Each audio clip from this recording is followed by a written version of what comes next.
Boa noite.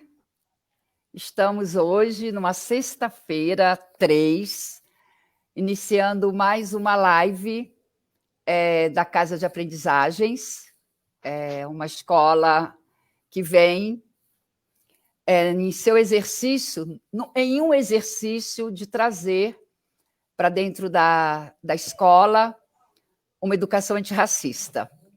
E nessa proposta da nossa escola, a gente vem fazendo uma série de lives, usando, né, essa tecnologia e essa ferramenta que virou, que criou um acesso nesse momento de distanciamento social que todos nós estamos vivendo.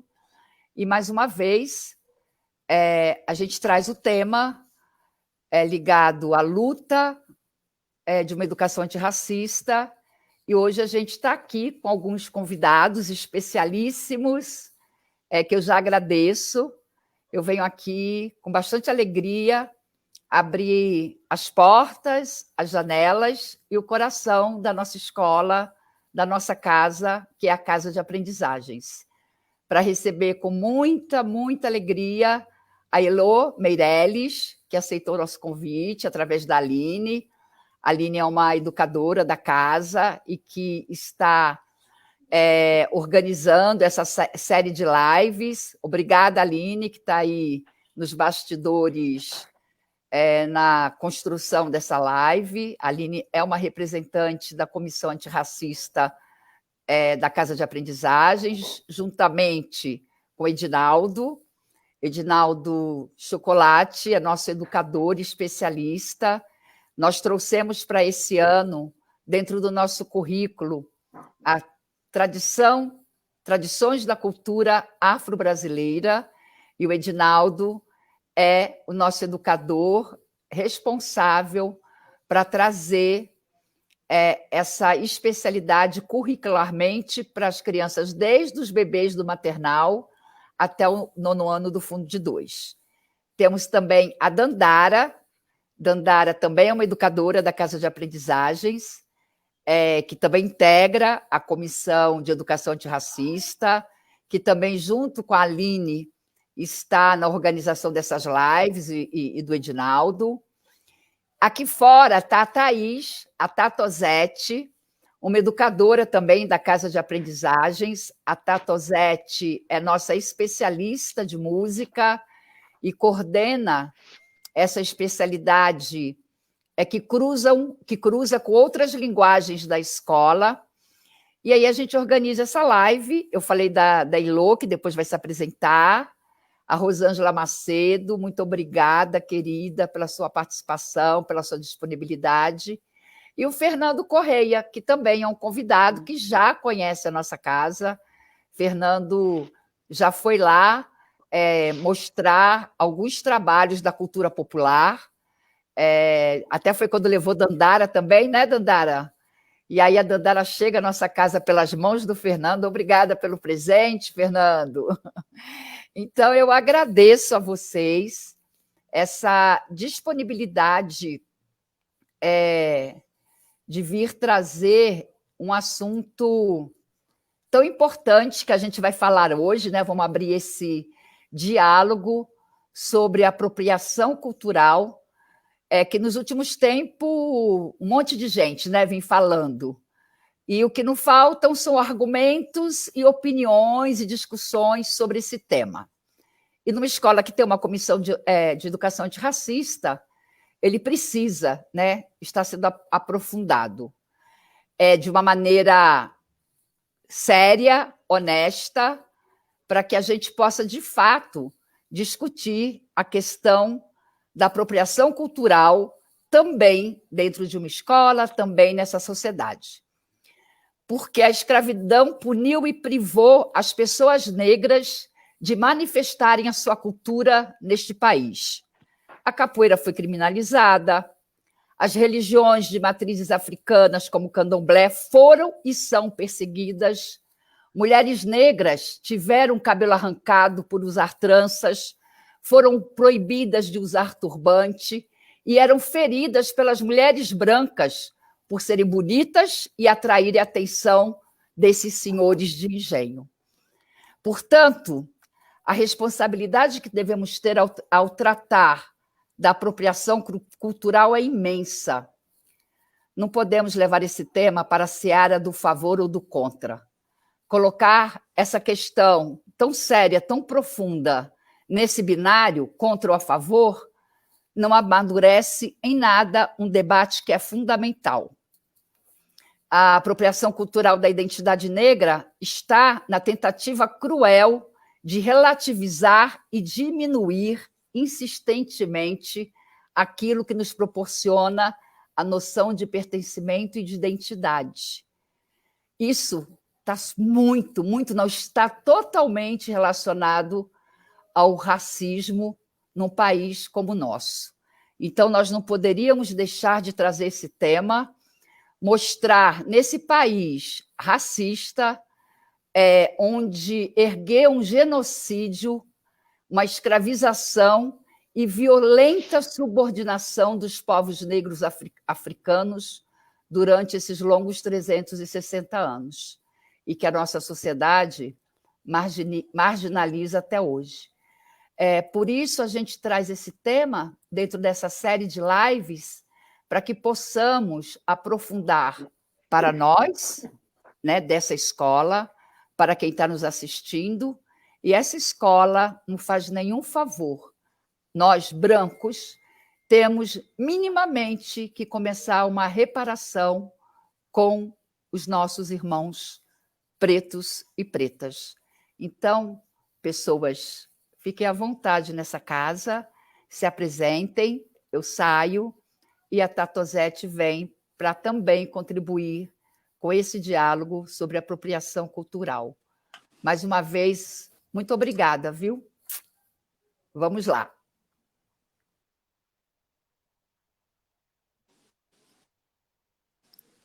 Boa noite a todos e todas. Vocês me ouvem bem?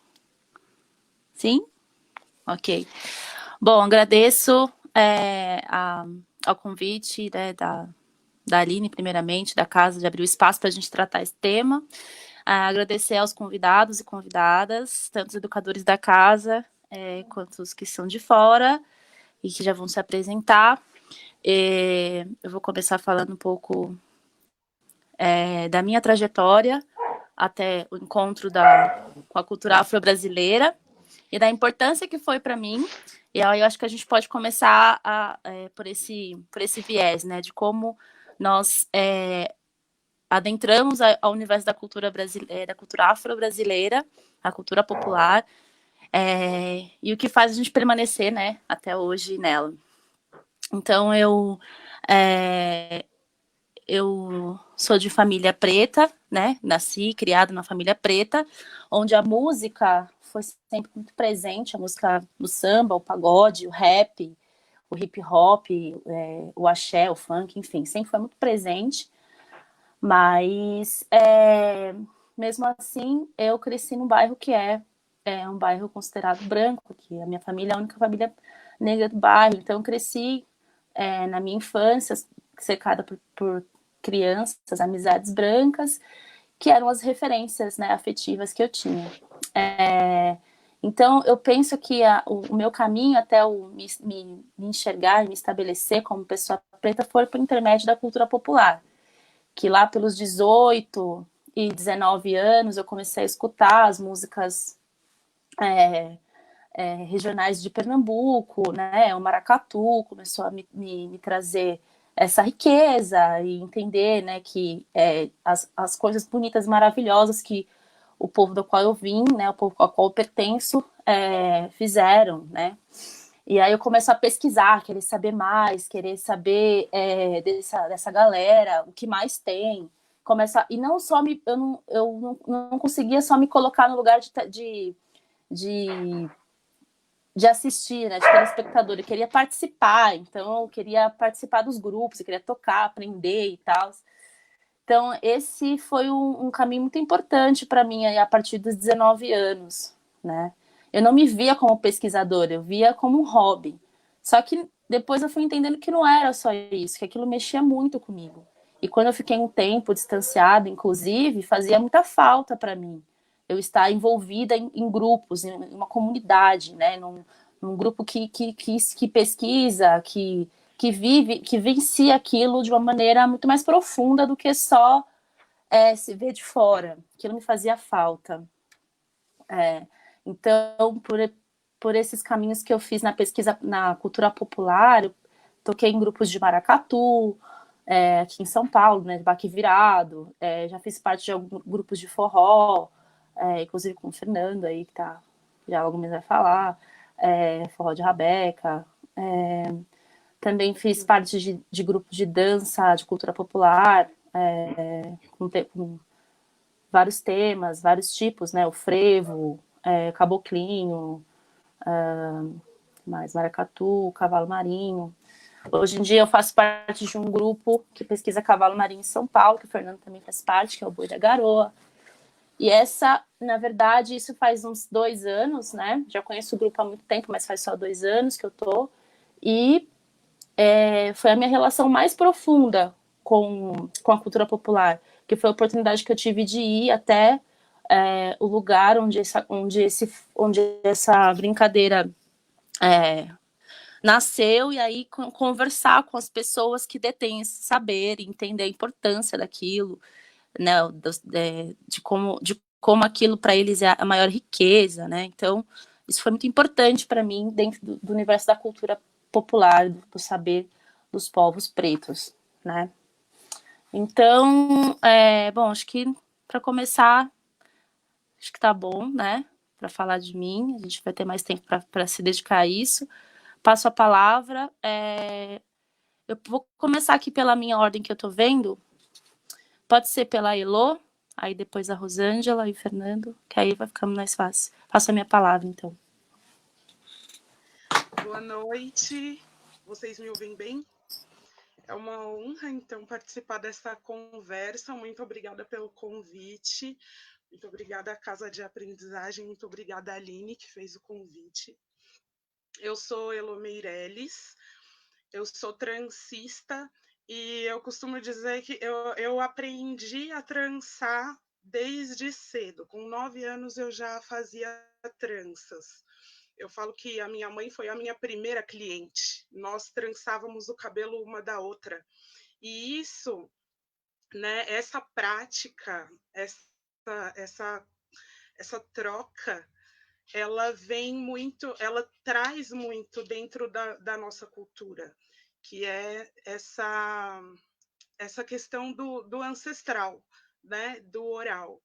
E aí eu fui pesquisar tranças e as tranças africanas quando eu decidi empreender. Então, há 3 anos, eu fundei os Trançados, que é uma empresa que oferece as tranças como cuidado para os cabelos, né? Como opção de cuidado para os cabelos. E aí a gente tem outros serviços e produtos também, mas as tranças, ela traz todo esse resgate à ancestralidade, toda essa oralidade, todo esse poder que a gente, enquanto cultura africana, carrega em diáspora, né? E aí, então, eu venho desenvolvendo esse trabalho dentro dos trançados e carregar essa cultura e me reconhecer, porque eu vivi, né, desde os 9 anos eu faço trança, mas eu só enxerguei o poder dessa ancestralidade e essa troca que a trança permite há 3 anos, quando eu comecei a pesquisar e a resgatar todo esse poder de ancestralidade. Eu acho que a gente pode conversar um pouquinho depois, né?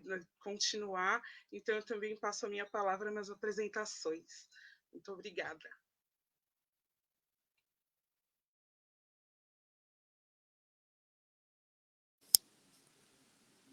Rosângela, você pode ser a próxima, por favor.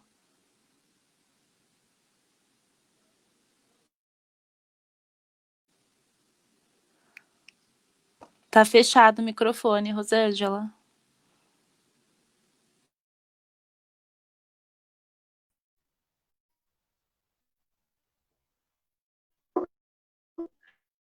Eu abro, ele fecha. Pronto, abriu. Ok? Tá. Boa noite a todas e todos. Eu agradeço o convite da Danara, né, em nome da Casa das Aprendizagens. E estou contente de encontrar várias figuras que eu encontro pelas brincadeiras e também já de estar tendo um contato, né, já de um papo antes, já tive muita afinidade com a Elô, satisfação. Então, o meu contato, ele se deu através de Cachoeira, que há mais de 20 anos atrás, aqui em São Paulo tinham 3 ou 4 grupos, né, que mantinham, cada um com as suas características, algumas tradições da cultura brasileira, ou da cultura afro-brasileira, e o Cachoeira era quem mantinha as tradições afro-sudestinas, né? Principalmente os batuques do jongo, do batuque de umbigada, do congado mineiro, né? Em algumas vertentes, catupé, marujada, o Renato em si, né, que compõe isso, e posteriormente a entrada do samba de bumbo também. Então, com o Cachoeira naquela época, eu comecei a viajar muito pelo interior de São Paulo e Minas Gerais, e foi o que aconteceu foi um despertar para mim, né? Para mim, até então, eu não reconhecia na minha família o que significava algumas coisas que aliás, eu reconhecia, eu não sabia o que significavam, né? Meu pai batendo pandeiro pelo corpo, muito careteiro, meu avô embolador. Então, assim, algumas coisas que eu reconhecia, eu estranhava. E foi através desse contato com o Cachoeira e de começar a circular, voltar às comunidades tradicionais, né, e às mestras e aos mestres, foi que eu fui me entendendo dentro desse lugar, né? Então, primeiro foi uma identificação, assim, de, nossa, eu gosto de estar com essas pessoas, essa forma de relação me alimenta, esse canto, eu sempre gostei muito de cantar, então, naquele canto que, às vezes, para quem é de fora, tem uma estranheza também, né, nas terças, uma voz mais anasalada, eu me reconheci imediatamente. E aí foi isso, eu fui me reconhecendo dentro dessas relações. E isso fez com que eu começasse, então, a entender o significado daquilo que eu estranhava na minha família, né? Mas isso tudo levou muito tempo até eu conseguir, de fato, ter uma busca mais efetiva e entender, né? Aonde, então, que tinha se rompido essa transmissão, né? Porque para os dois lados da minha família, eu cresci ouvindo principalmente a bisavó era indígena, a tataravó era indígena. Mas ninguém, uma família que tinha, né, pessoas pretas e cabelo crespo, ou liso, ou pele clara, é uma família que já se considerava, nesse processo de sobrevivência em São Paulo, mais embranquecida, entendeu? Não se citava a origem e essa negritude, né? E aí é que eu fui buscando e entender esse processo de invisibilidade que a própria família foi entrando. E aí, assim, vou resumir, né, a minha história, então, é por essas tradições que eu já citei. Posteriormente, eu cheguei no grupo Cupuaçu. No Cupuaçu, então, aí eu passei a ter a vivência, então, das culturas afro-maranhenses, Bumba Meu Boi, Tambor de Crioula, o Divino Espírito Santo, na Casa Fante Achante, a partir das viagens com o grupo Cupuaçu para São Luís, Então, e como as minhas mestras aqui do Divino Espírito Santo eram as caixeiras do Divino da Casa Fante Achante, então essa aproximação também com a Casa Fante Achante. Então, eu fui me nutrindo para essa ancestralidade africana, afro-brasileira, através desse contato, né? E levou muito tempo, assim, para minha família mais próxima de convivência entender o que é que estava acontecendo, né? De eu mudar de profissão e tudo e encaminhando para outro lado, porque parecia que eu só vivia de festa em festa, quando na real o que estava acontecendo é que eu estava mergulhando cada vez mais fundo nessa escola da vida, né?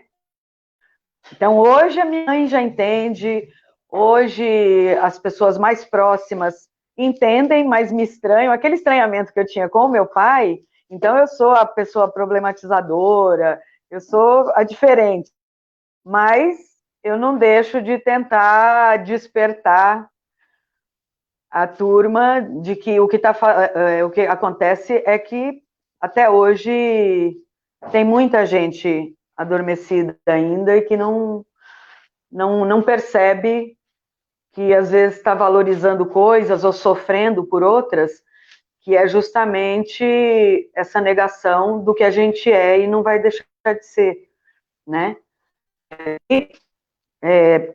Mais adiante, então, entendendo que isso faz parte da minha vida, que não é...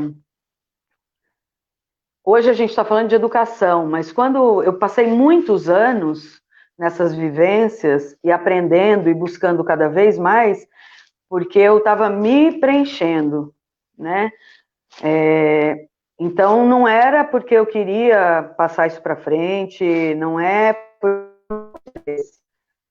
Então era só, isso faz parte da minha vida e eu estou buscando, e isso está me fazendo ver quem eu sou, entender por que, inclusive, que essa história não me foi contada, e descobrindo os conhecimentos dos meus avós, né, pelo menos que não tinham sido transmitidos, que até os meus pais tinham chegado, mas nessa vivência já isso, né? A minha mãe empregada doméstica a vida inteira, o meu pai encanador, e ainda que ele teve a sorte, né, de sempre ser uma pessoa, desde que a gente veio do Paraná, eu nasci lá, eu vim com 1 ano para São Paulo, desde a nossa chegada aqui, ele foi uma pessoa que sempre trabalhou, acabou entrando no Senai e tal, então a gente, dentro dessa vivência de família imigrante,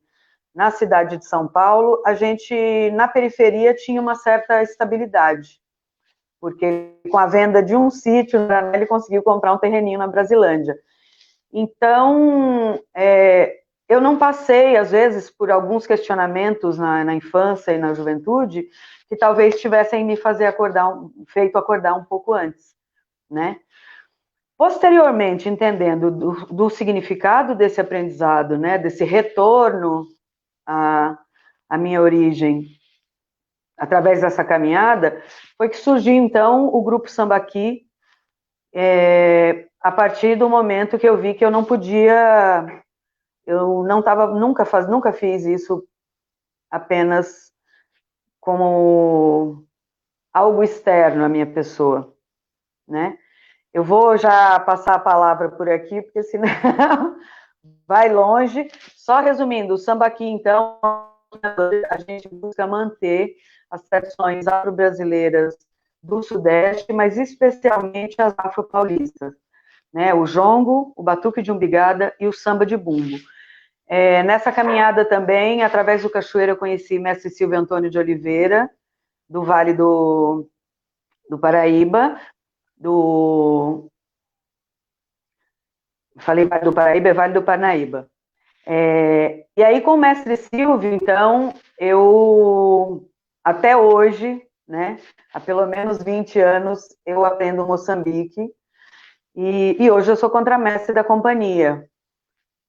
Então, são essas as tradições que a gente mantém no Sambaqui, e a companhia vem em paralelo, já que nós temos o mestre Silvio Antônio, né? A gente tem a felicidade de ter o mestre à frente, sendo um mestre de geração, que herdou do pai e que, né, teve toda a vida dele, né, dentro desse aprendizado dos valores da nossa cultura popular tradicional. Passa a bola.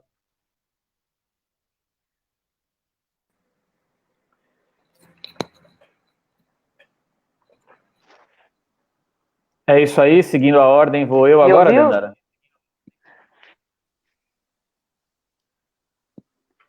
Isso. Então, vamos lá.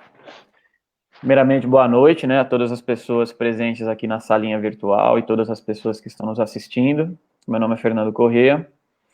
Eu agradeço o convite para poder falar nessa reunião, né, para poder estar aqui, falar nessa reunião que é de um assunto tão importante, tão delicado, e que atinge de maneira profunda, né, a nossa sociedade como um todo. Em todas as instâncias, eu imagino que, de alguma maneira, a gente passa por isso, né, pelo apagamento histórico, seja intencional, seja só por outras razões, mas eu acho que é um assunto bem, bem importante e agradeço estar tendo a oportunidade de estar aqui, né. A minha entrada na cultura tradicional foi mais ou menos com 14 anos, foi através da capoeira. E quando eu entrei na capoeira, naquela época, não se questionava muito, não se falava muito de apropriação cultural, assim também como não se falava de racismo estrutural, né? Não se falava de machismo, não se falavam de várias coisas que, graças a Deus, hoje em dia as pessoas já estão levantando a bola, né? Mas a minha entrada na tradição foi a partir da capoeira, e eu também fui arrebatado por aquele tipo de conhecimento, por aquele tipo de saber. Me dediquei bastante, estudei o máximo que eu pude, tive a sorte de ter um mestre que me ajudou bastante. E a partir daí, os saberes que eu encontrei dentro da capoeira, né, o canto, o toque, essas mesmas coisas que a Rosângela cita, né, eu me identifiquei também com a estética daquele canto, com a estética daquele jogo, com a estética daquela corporeidade, e mergulhei de cabeça, e a partir de determinado momento, eu fui fazer faculdade de educação física, mas aí, quando eu fiquei mais velho, já encontrei também outras tradições, né? Entrei no maracatu, fui tocar maracatu, e aí muitas portas se abriram, né? Eu comecei a entender perceber que tudo aquilo que eu me identificava desde muito cedo, né? E antes da capoeira, eu já olhava o pessoal batendo pandeiro e cantando, e eu não sabia o que era aquilo, mas eu ficava ali, ó, vidrado. Não sabia o que era, e depois eu tive a oportunidade de entender que aquilo era o coco de embolada, né, que aquelas pessoas que estavam ali na Praça da Sé vendendo alguma coisa, estavam utilizando de um conhecimento ancestral para chamar o público, né, com piada, com música, com várias estruturas que eles se utilizavam, né, um conhecimento de venda, um conhecimento de marketing, um conhecimento criado pelo povo, de alguma maneira. E aí eu fui me identificando com aquilo, e aquilo tudo fervendo dentro de mim, eu não sabia o que era. Mas aí, quando eu fui ficando mais velho, depois da capoeira, que eu tive uma vivência mais profunda, trombei com o maracatu, vi aquilo, não sabia direito o que era, mas aquilo me pegou de algum jeito também. E aí fui caminhando, né? Fui caminhando de uma maneira parecida que a Rosângela também. Ela fala, onde tinha festa, era onde eu ia, onde tinha festa. Então fui também pesquisar não, né? Fui vivenciar essas festas, né? Fui para bagunça mesmo. Então, onde tinha festa eu ia. Jongo, batuque, no norte, carimbó, maracatu rural, sambada, samba de roda da Bahia, onde eu pude ir, eu fui. E sempre nesse processo, né, de me alimentar. Aquilo vibrava, eu vibrava junto com aquilo vibrava junto comigo, e aquilo fazia eu me expandir, né, fazia eu me completar de alguma maneira, olhando, assistindo, e sempre com vontade de entender o que estava sendo feito. Mas o que ele está cantando? Por que ele está cantando assim? Por que eles estão batendo tambor desse jeito? Por que ele dança assim? Por que ela dança assim? E sempre me encantando com isso e querendo entender o que estava acontecendo. Até que eu encontrei o cavalo marinho pernambucano, e foi no cavalo marinho pernambucano que eu me aprofundei um pouquinho mais, né? Mas eu acho que é interessante eu frisar que em toda essa minha caminhada, eu nunca consegui separar as brincadeiras, a dança, o toque, das pessoas que faziam isso. Nunca consegui. Então eu sempre, desde cedo, eu me encantava. Olha, aquele mestre canta aquela música, aquela mestra canta aquela música, aquele cântico, aquele verso. Então eu sempre fui ligando essa tradição às pessoas que faziam a tradição. Então sempre ficou muito claro para mim as referências. Então as pessoas falavam, isso aqui é domínio público. Eu falava, mas é domínio público, mas eu vi mestre tal cantando. Talvez seja domínio público ou não, isso é uma outra questão, mas para mim sempre teve a referência de alguém que cantou. Então desde sempre eu me liguei a isso, né? E de fato, com o cavalo marinho isso foi mais profundo. Cavalo marinho pernambucano eu fui mais profundamente. Nos últimos 15 anos tenho pesquisado bastante. A ponte aérea São Paulo-Pernambuco já está gasta, já não está mais nem aérea, já está sendo rodoviária, que as últimas vezes eu fui até de carro para poder ter mais mobilidade lá, né? Então, e lá eu pude ver mais profundamente as pessoas que fazem, né? Estabelecer relações mais duradouras com essas pessoas. Além de mestres, eu posso dizer que hoje eu tenho amigos também, né? E aí, há 10 anos, a gente tentou, nesse afã de querer aprender, de querer entender esses saberes, esses conhecimentos, a gente criou o Boi da Garoa aqui em São Paulo, que não é um grupo de cavalo marinho, não é um grupo da tradição, é um grupo de estudo. São pessoas que se reúnem, se juntam para estudar a brincadeira, estudar com um objetivo, que é brincar, né? Mas sempre com o intuito de alguma maneira, incentivar a brincadeira e os brincadores em Pernambuco, né? Esse foi o nosso intuito. Então, trazendo os mestres para cá, é um grupo onde não tem nenhum envolvimento financeiro, né? O dinheiro que a gente tem em caixa é guardado para esse fim de incentivar e fomentar os mestres, né? Do cavalo marinho e a brincadeira. E se de alguma maneira, nessa minha caminhada, eu sempre tive esse apreço pelos mestres, pelas mestras, pelos brincadores, pelas pessoas que fazem as tradições, no cavalo marinho isso foi exponencial, né? Porque para aprender o cavalo marinho eu tive que aprender o jeito dele falar, o jeito dele pensar, o jeito dele pisar, o jeito dele olhar, para poder entender aquela brincadeira ali.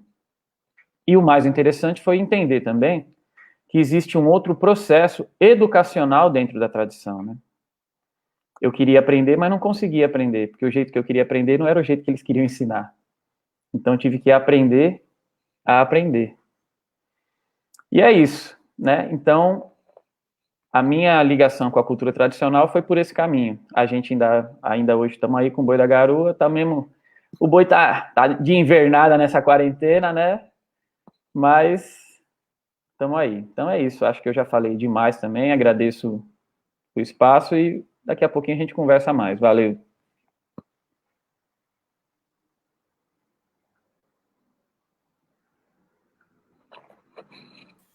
Sou eu ou é o Choco? Dá para ouvir aí?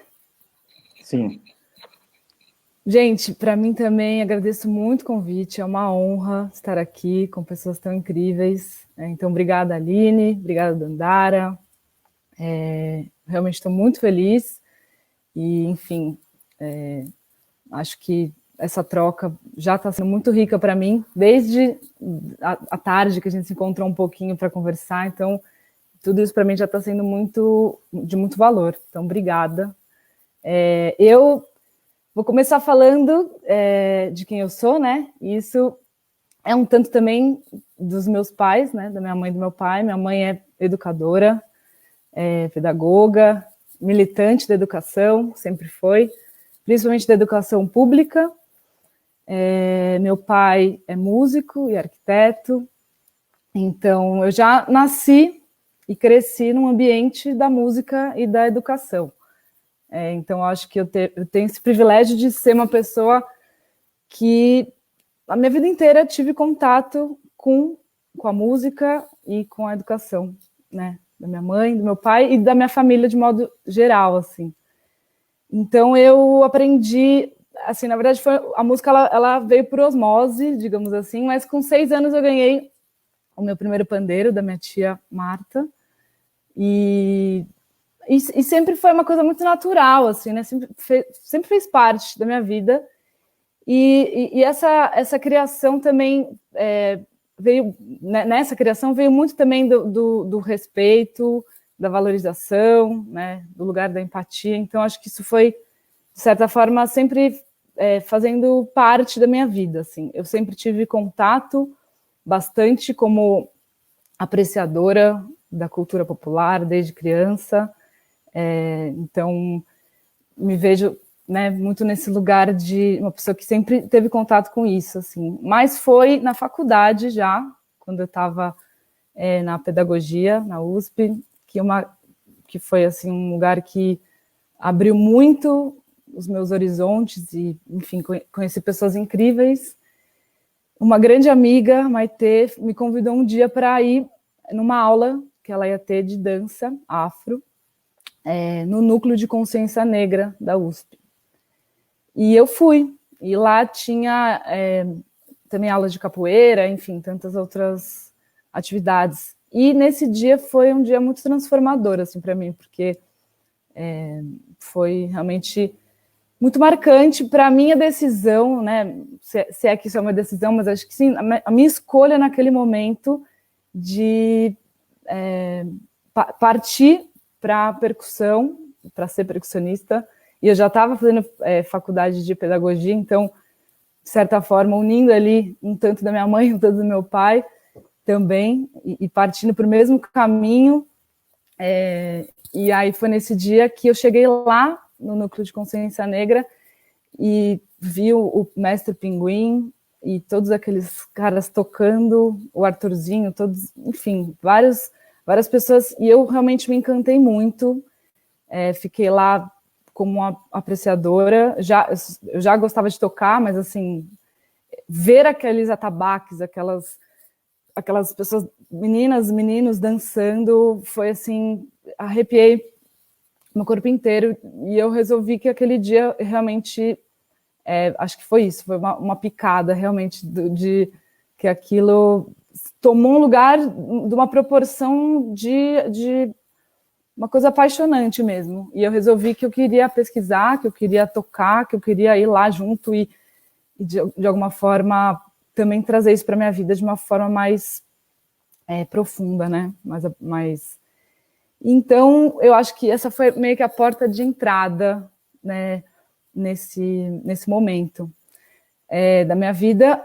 E depois, assim, acho que eu digo que essa fase da universidade e tal me abriu muitas portas, porque realmente foi um momento que eu comecei a entrar mais em contato de verdade com as manifestações culturais de forma geral, muito também da cultura popular. Então, além de tentar aprender, né, enfim, e com aquelas pessoas que estavam lá no núcleo tocando, aqueles atabaques tocando, tudo aquilo, aqueles tambores de mão incríveis, eu resolvi também que eu ia isso, né, me enfiar aí nesses lugares de tudo que eu pudesse para conseguir vivenciar a cultura, né, popular do Brasil, que é tão rica.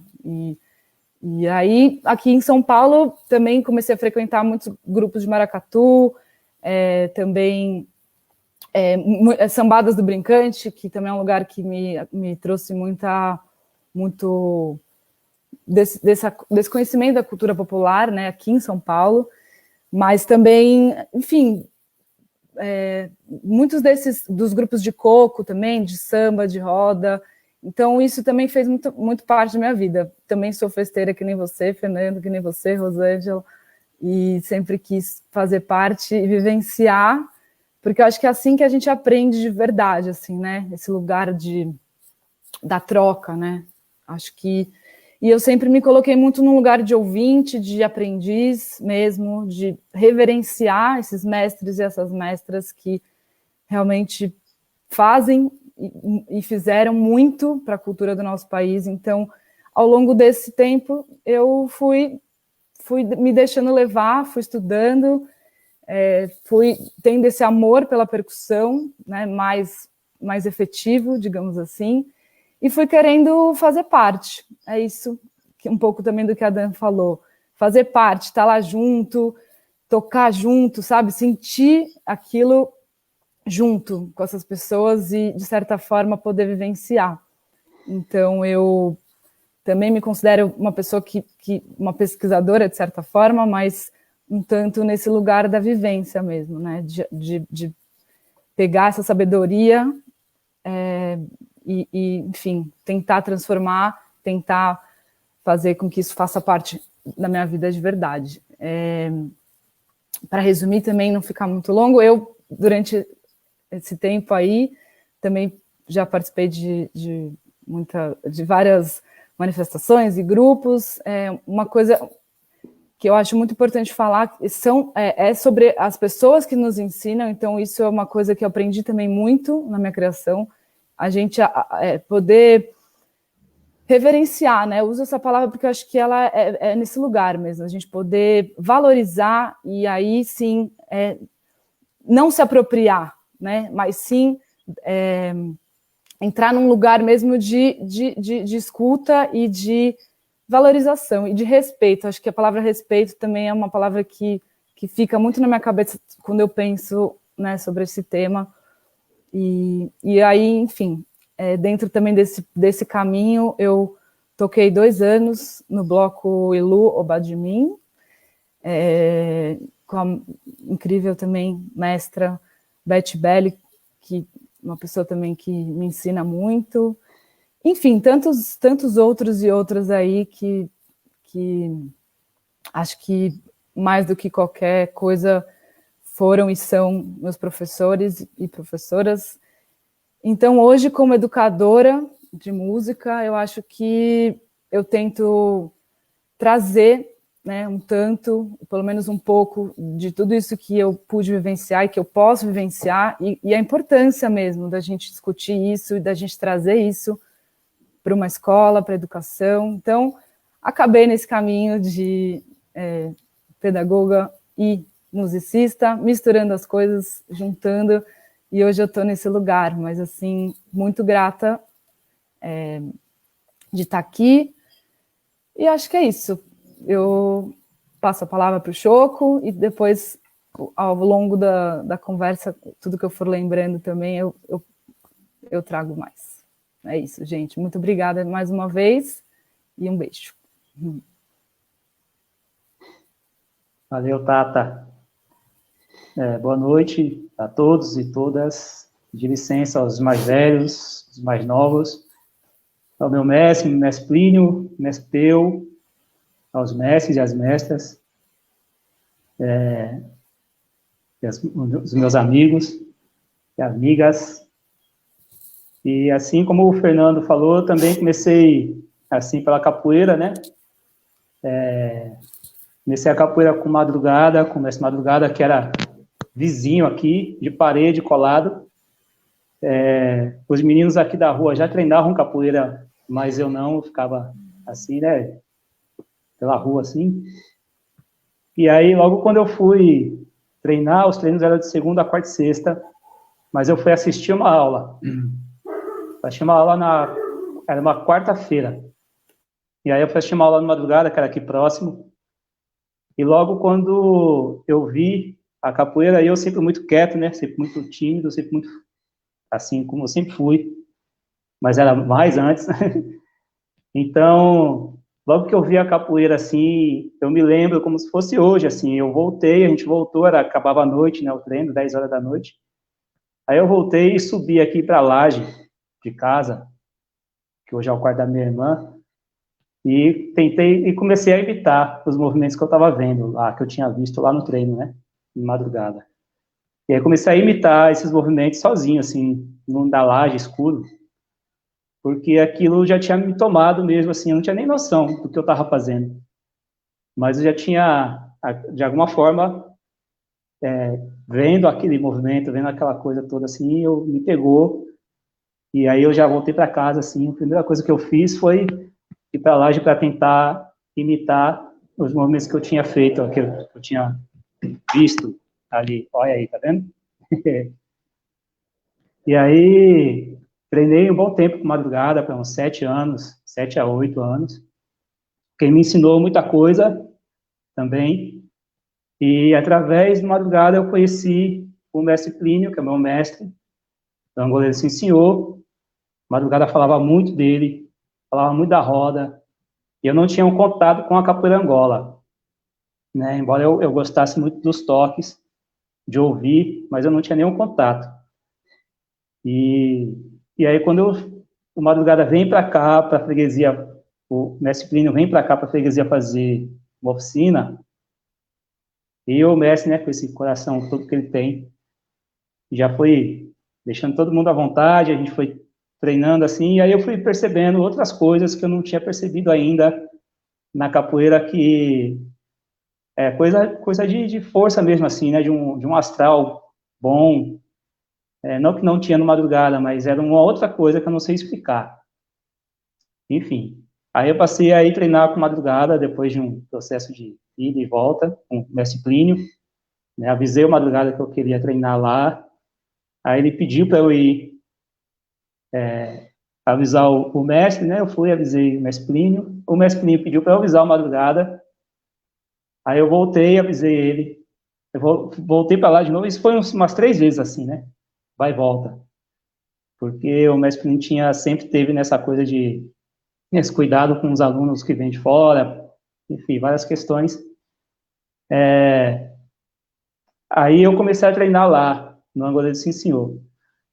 E aí, do Angoleiro Sim Senhor, que foi que eu fui vendo, já no espaço mesmo, assim, aquele monte de quadro, aquele monte de mestre. Ali onde eu fui conhecendo outros mestres, né, o mestre Moa, por exemplo, mestre Bigo, mestre Limãozinho, enfim, e aí eu fui tomado mesmo, assim, pela capoeira, né? E da capoeira que eu fui conquistando algumas coisas. Por exemplo, a gente estava conversando mais cedo, eu estou aqui hoje, estou na escola, trabalhando na escola com a capoeira, e a gente está aqui conversando justamente por conta da capoeira, né, por causa da capoeira, né, que me deu, através do mestre, né, do mestre, que me deu essa condição, assim. E aí, dentro da capoeira, eu fui percebendo e fui vendo ao longo do tempo, assim, a importância da capoeira, a importância desse movimento dos mais velhos, de ter esse respeito pelos mais velhos, de ter todo um entendimento de que a capoeira não é só um movimento, né, físico. Você joga a perna para o alto, faz um movimento bonito, e esse movimento está envolvido com tantas outras coisas que é muito maior do que apenas o movimento, que é muito importante, mas tem uma outra coisa que a gente não vê, né, mas a gente sente. E aí, daí em diante, eu fui tentando descobrir isso e me aprofundando, mas na vivência mesmo, assim, né? Também na coisa de estar sempre na capoeira, de estar numa festa, num evento, e aí da capoeira vai para o samba, aí do samba tem o afoxé, eu fui descobrir o afoxé dentro da capoeira, através da capoeira, enfim. E estou feliz de estar aqui também, estou nervoso, sempre, mas no decorrer da conversa a gente vai falando mais coisas sobre isso, e espero contribuir com alguma coisa.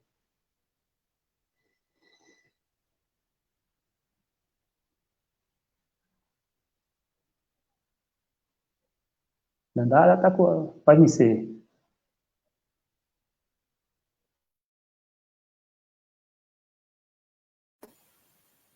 Travou aí?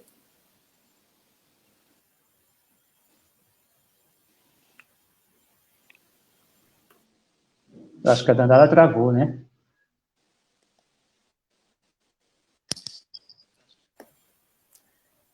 Tô aqui, gente. Você terminou o chocolate? Sim, pode ir. Jogue todo. Chocolate. Pode ir.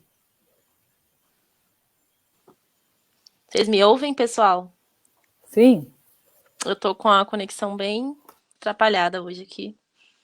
Bom, a gente tá com o tempo já apertado, então eu vou dar seguimento aqui para as perguntas que que estão fazendo. Tem uma muito boa aqui em relação à cultura que tem relação até com o que eu já ia falar. Que é muito comum a gente escutar ainda hoje, mesmo se tendo a reflexão, até entrando na legislação agora da educação, né? Que se trabalhar a cultura preta na escola, né? Afro-brasileira, indígena também, mas ainda é muito comum a gente escutar que tal cultura, fulano, que pessoa não tem cultura. E geralmente é quando ela está relacionada a uma cultura periférica, né? A cultura do funk, ou a cultura, sei lá, de músicas que algumas pessoas consideram que não são dignas de estar na cultura, né? Que não é uma música de qualidade, ou que são feitas por pessoas desqualificadas, né? Aí eu queria trazer essa reflexão para a gente conversar a respeito, né? Do que vocês enxergam, como trazer isso, né? Como trazer essa cultura afro-brasileira, principalmente para a educação, né? Ou para os nossos discursos, como uma cultura que sim, que merece, que tem espaço para ser enaltecida e as suas qualidades, né? Enaltecendo as suas qualidades. Aí fica aberto para quem quiser falar, primeiramente, sem ordem. Eu posso levantar a bola aqui, né? Posso levantar a bola aqui. Ou a Rosângela, quer falar, Rô? Manda bala também. Então, vou levantar a Só bola aqui. lembrando, gente, para a gente ser só um pouco mais sucinta, assim, né, nos discursos, tá? Para todo mundo ter oportunidade. Sim, senhorita. Se a gente for buscar uma das possibilidades da origem etimológica da palavra cultura, tem a ver com cultivo, né? Então, eu penso que uma das coisas interessantes que a gente pode enxergar a cultura é como a gente cultiva. Como a gente cultiva o quê? As relações humanas, né? De que maneira a gente usa esses modos que a gente tem de se expressar, de se relacionar, para cultivar essas relações. E isso acontece em diversos âmbitos, né?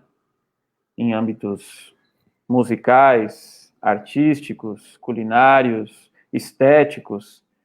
Então, eu penso que, partindo de uma visão aberta, né, a gente consegue identificar vários tipos de cultura, e é difícil dizer, né, quem tem cultura e quem não tem, porque todo mundo se relaciona de alguma maneira. Então, essa é a minha contribuição rápida, ligeira e rasteira aqui, eu levantei essa bola.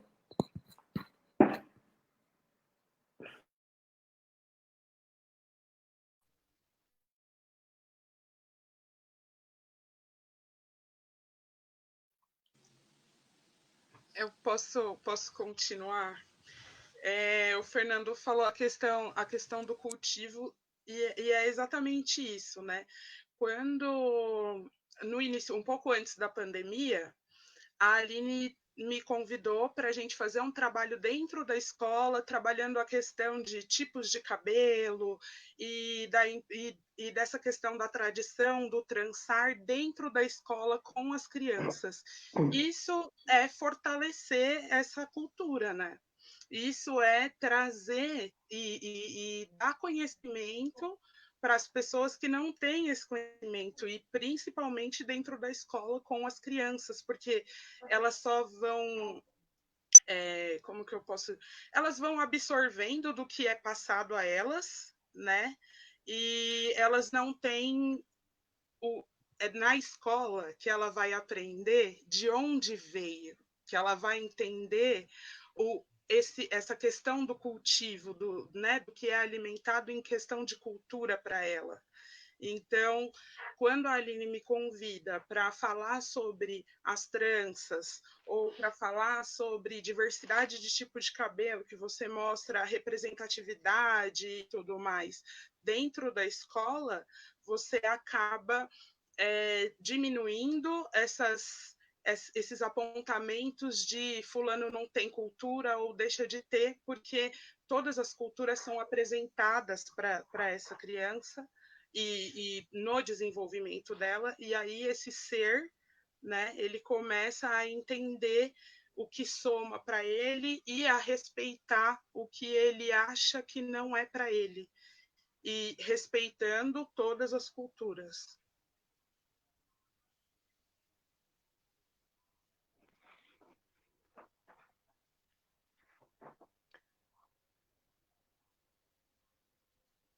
Posso ir?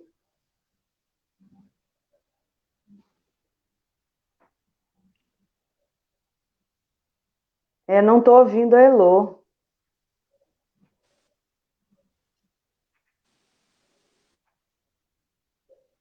Não me ouviu? Agora, no final, eu não sei se você se estava travada a tela ou se você tinha parado Eu concluí de falar. dizendo que o ambiente escolar real é o ambiente mais importante para o cultivo disso e para eliminar, né, com essa coisa do julgamento. Passo a palavra. Tá.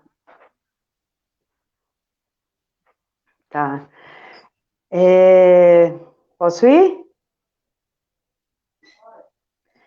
Enquanto eu estava ouvindo, a gente tem muito pouco tempo, não vai dar tempo, né, da gente chegar nem no início da conversa, né? Acho que é uma conversa, né, que tem séculos para a gente tentar botar em dia.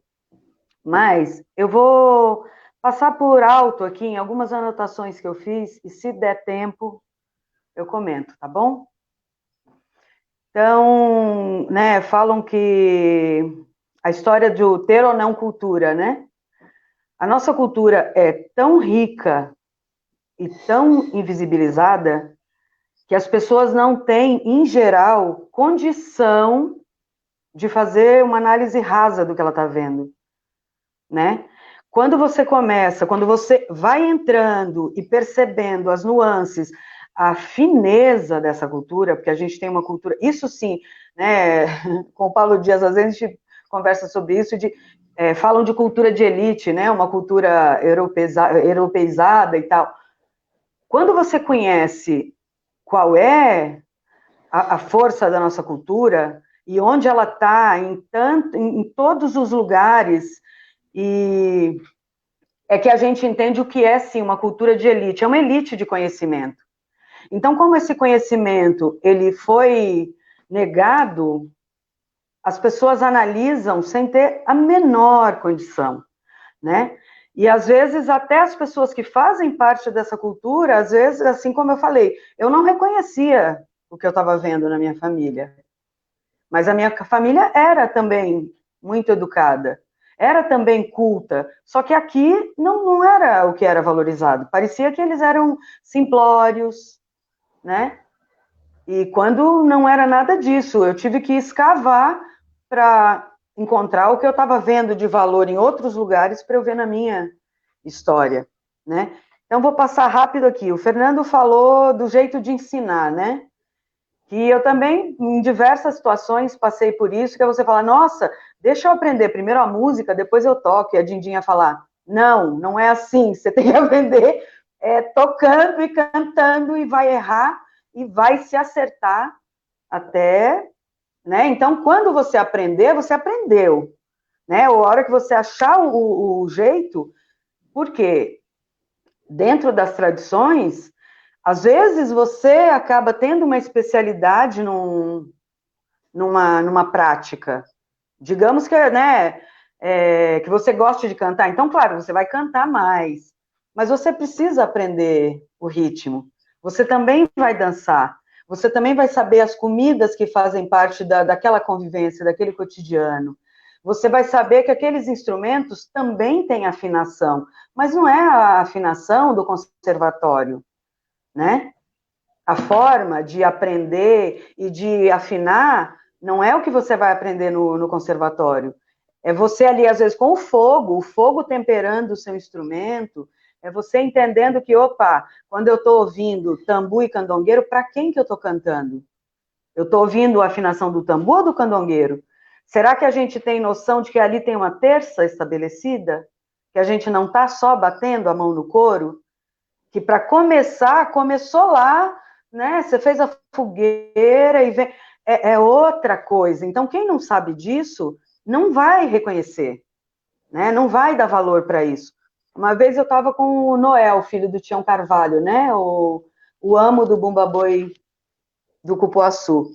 E a gente conversando de que, tá, hoje a gente tem aqui um encontro, estamos aqui conversando, fogueira, afinando instrumento, e o fumacê defumando a roupa. Só que você, pô, toda vez que eu for à fogueira, eu vou lavar essa blusa? Não, eu chego em casa, boto ela para tomar um vento, tomo um sol, e aí de vez em quando você vai lá pegar aquela roupa, ela tem o cheiro daquela fogueira, ela não está suja, ela tem aquele perfume guardado, né? E aí eu trocando essa ideia com o Noel, eu falei, nossa, Noel, que gostoso. Aí alguém ouviu assim do lado e falou, credo, fedor de fogueira. Eu falei, aí o Noel só olhou para mim e falou, não sabe de nada, né, Rô? Não sabe de nada, né? Porque para a gente é um perfume, é um aroma de memória. Vai trazer todo aquele contexto da roda. Se você vai na aldeia Guarani aqui no Jaraguá ou em qualquer outra, você entra na casa de reza, você tá o quê? Você tá defumado ali o tempo inteiro, todo mundo pitando, pitando. Quando você sai, é a mesma sensação, né? E isso, assim, aplicado o quê? Na saúde, em tantas outras coisas, né? Já tive momento de, sei lá, às vezes eu vou dar uma aula, eu não preparo exatamente. Às vezes eu falo, que dona inspiração me visite, e tem dia que funciona muito bem, ela conduz maravilhosamente, né, palavra, gesto, ação, e eu posso contar uma história, dali eu fazer uma comida, e dali começar uma história de, mas na sua casa, sua avó, sua mãe, suas tias, alguém da sua casa faz algum chazinho, e dali a gente depois dá uma volta na rua, reconhecer planta, usos, e aí você começa a ouvir histórias que vêm de casa, dos saberes, né? E que não depende de dinheiro, é outra troca, é valor. Então, é tudo isso que a gente está ganhando.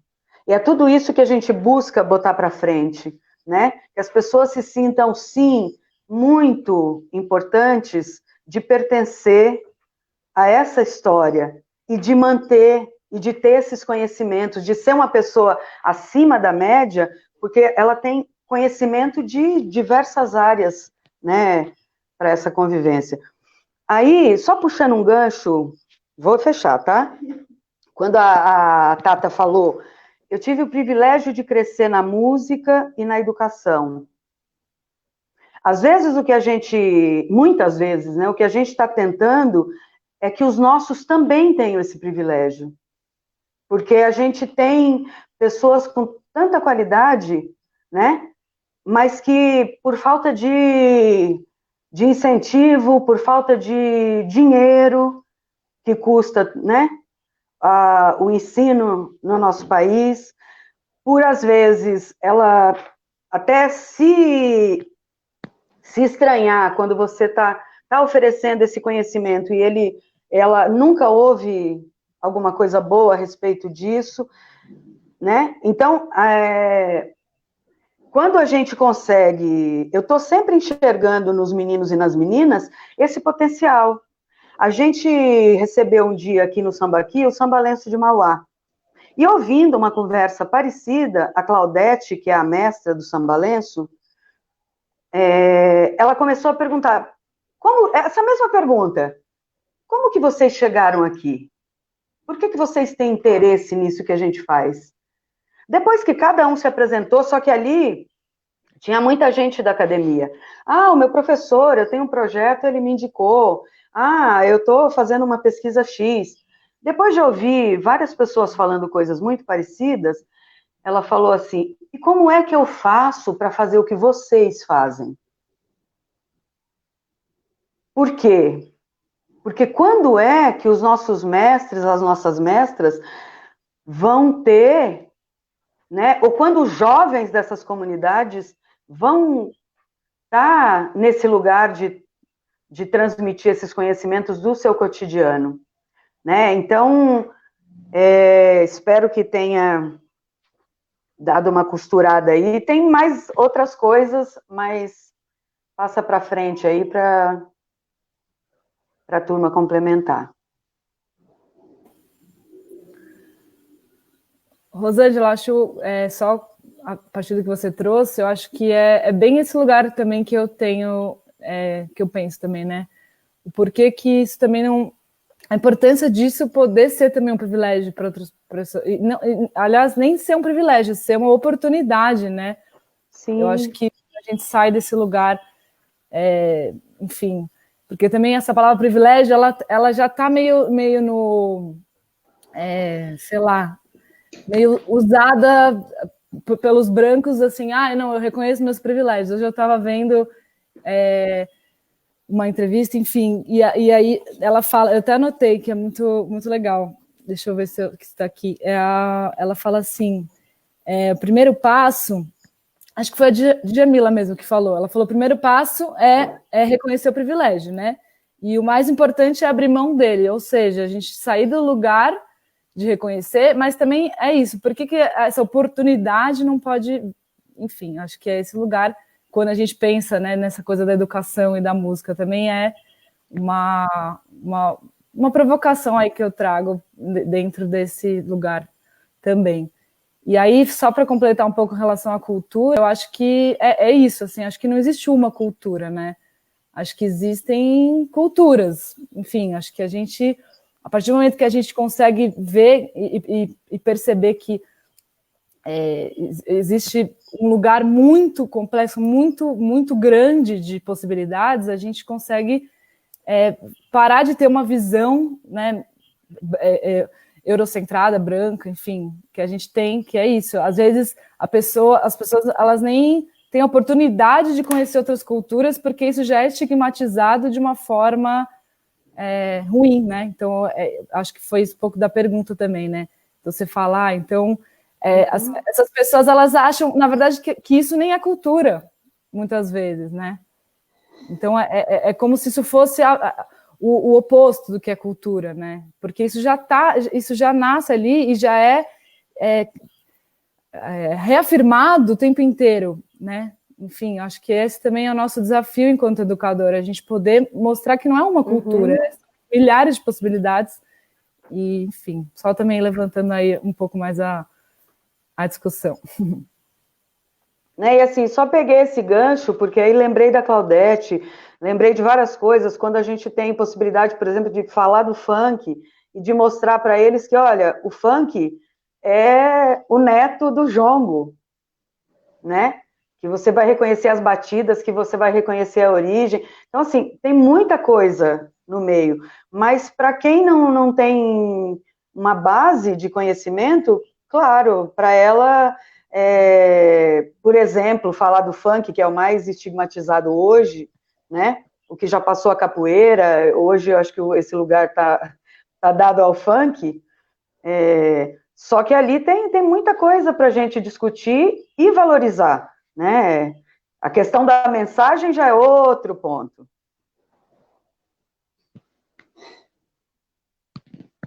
Mas pegando um gancho que a Rosângela falou... Choco, quer contribuir? Não, só queria falar um pouquinho e já tentar encaminhar também para Não encaminhar nada, né? Estava falando aqui, mas como você falou do funk, né, que as batidas muito parecidas com a do jongo, que são também ligadas às batidas do candomblé, né? Se pegar as claves do do funk, ouvir o candomblé, você vai ouvir as mesmas claves praticamente, né?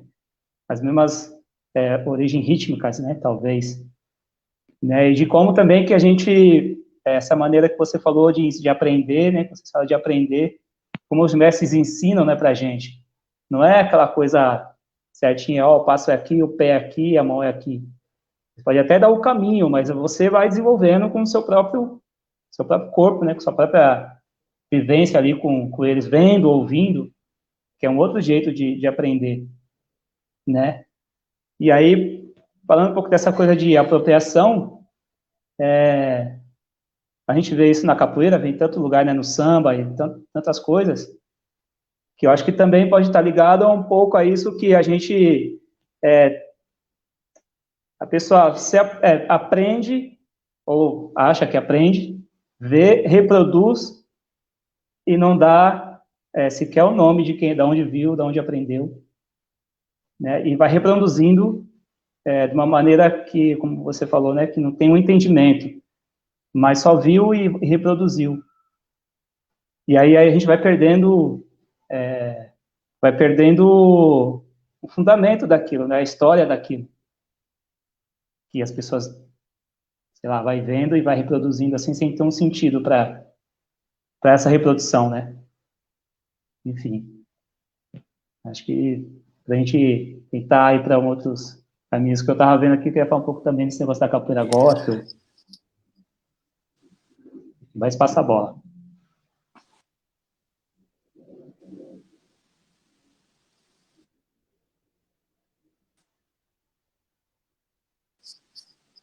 Bom, Ou eu posso falar. puxando esse gancho que a gente trouxe, que inclusive dentro, né, a cultura, bastante, tem muitos comentários. Desculpa, Chocolate, aqui cortou para mim, achei que você tinha encerrado. Posso Não, dar pode. prosseguimento aqui nas perguntas?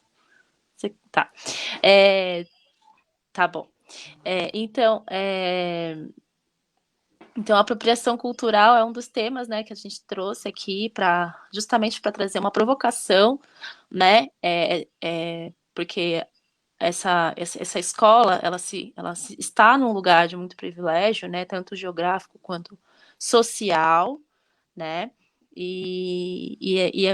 é importante que os educadores e a comunidade escolar compreenda a delicadeza de se trabalhar com essa riqueza cultural dos povos africanos, a cultura afro-brasileira, sem cair naquele perigo do esvaziamento, né? A apropriação cultural é um tema que vem sido bastante recorrente a partir principalmente da visão capitalista, né? Mas eu acho que vamos tentar trazer mais para a educação, que é o principal nosso principal foco aqui. Tem uma questão muito boa aqui que dá para a gente relacionar com a apropriação cultural também. Eu não lembro o nome do rapaz, mas ele trouxe aqui como gostaria de entender a visão de vocês em chamar de domínio público aquilo que é aspecto cultural intrínseco de um povo. Isso é bastante comum, né? Principalmente em gravações de CDs, né? Se utilizar de algum verso, se utilizar de algum ponto para gravar alguma coisa e colocar como domínio público. Vocês me ouvem? Não? Sim? Ficou todo mundo com uma cara. Achei que tinha caído. Desculpa. Então, trazer isso sobre domínio público, chamar de domínio público algo que faz parte de uma resistência, faz parte de um aspecto cultural de determinado povo. Então, se vocês quiserem falar a respeito disso, e já falando também, né, desse cuidado, como trazer esses elementos que para um povo significa um símbolo de resistência, né? Por exemplo, vamos usar uma referência só porque são várias, mas vamos usar uma para exemplificar as pessoas que usam cabelo, sei lá, com trança ou penteados, né, afro. Quantas pessoas já sofreram pessoas pretas sofreram diversos estigmas, né, diversas violências, de diversas maneiras, e o mesmo penteado usado numa pessoa branca é visto como algo style, para não falar outras coisas, né? algo visto como trend, cool, sei lá. Então, isso também é uma coisa que é importante a gente trazer para essa comunidade escolar, desse cuidado de acabar não esvaziando esses símbolos em detrimento de algo para fazer bonito, sei lá. Então, também, quem quiser se colocar, lembrando aí, gente, que nós temos pouco tempo.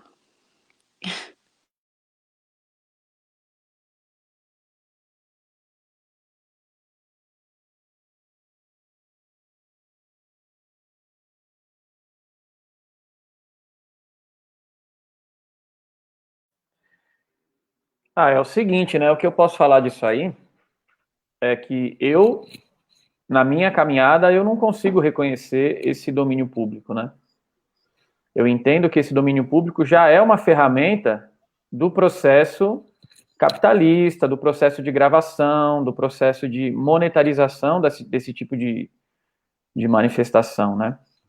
Eu não entendo, não. Eu entendo que quando você fala de uma cantiga de jongo, a minha cabeça já cai para alguns lugares. Quando você fala de uma cantiga de batuque ou de uma toada de maracatu, a minha cabeça já cai nesses lugares e já busca as pessoas que eu tenho de referência nesses lugares, né? Então eu não consigo identificar isso como domínio público, assim, né? Uma cantiga de capoeira, é uma cantiga de capoeira, é uma cantiga dos capoeiras, das pessoas que fazem a capoeira, fizeram e fazem, né? É claro que atualmente existe uma indústria cultural, existe uma espetacularização da cultura, que isso aí é um outro ponto que se pode falar, né? Mas, então você tem pessoas que, hoje em dia é até engraçado, na capoeira você tem pessoas que são contratadas só para cantar, são cantores da capoeira. Tem eventos que os caras são contratados e vão só para cantar. O cara não joga, não toca, só vai lá e canta. Alguns tocam e cantam, alguns só cantam, né? Isso é uma outra questão, mas para entrar no lance do domínio público, eu não entendo isso como domínio público, não. Né? E quem está dentro, eu acho que isso é uma coisa importante falar. Quem está dentro daquela tradição reconhece quem são aqueles que fazem a tradição também. Então, se você às vezes canta um ponto, canta uma moda, canta uma toada que é de alguém, quem está ali de parte olhando sabe, ó, essa toada aí, essa moda, esse ponto é de fulano de tal, né? Assim como tem aqueles que são reconhecidos por terem um poder poético grande, né? E são fazedores de moda, então, ou moda, ou ponto, ou toada, né? Seja a manifestação que for, ou peça do reizado, independente do que for, né? Ou loa.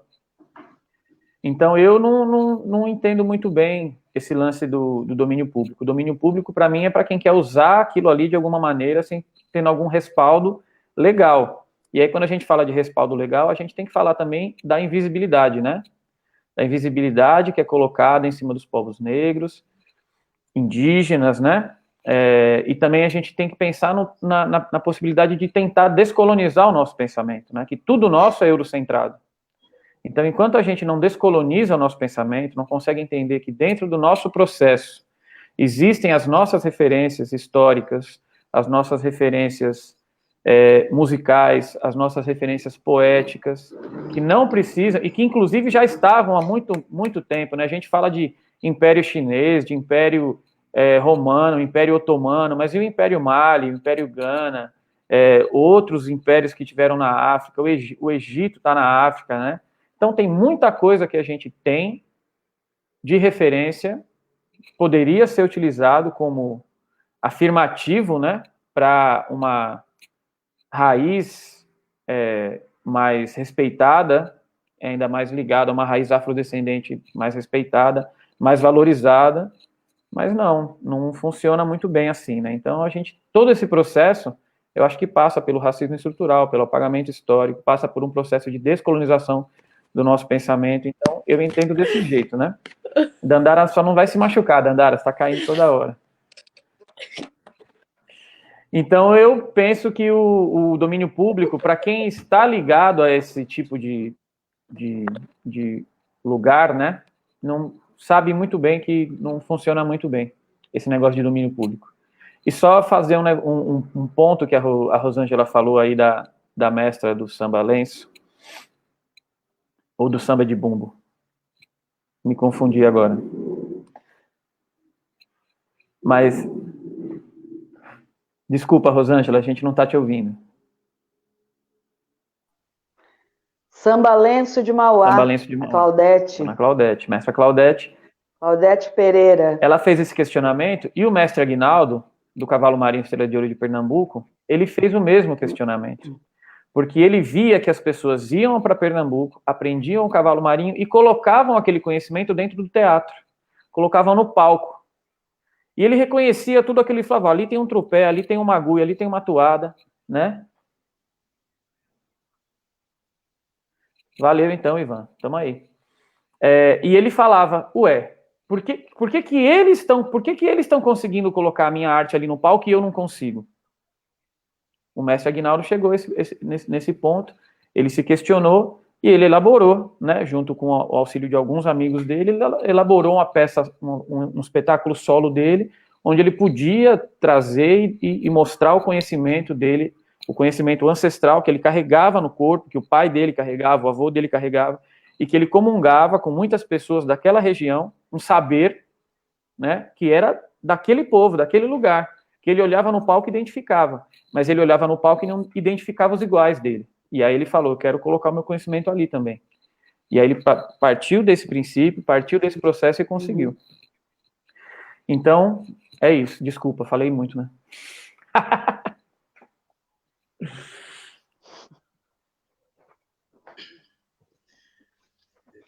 Ai, gente, tem que marcar outra, tá? Porque...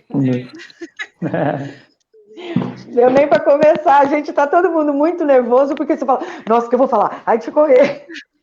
Não era nem para ter falado isso, tinha que aproveitar, né, Chocolate?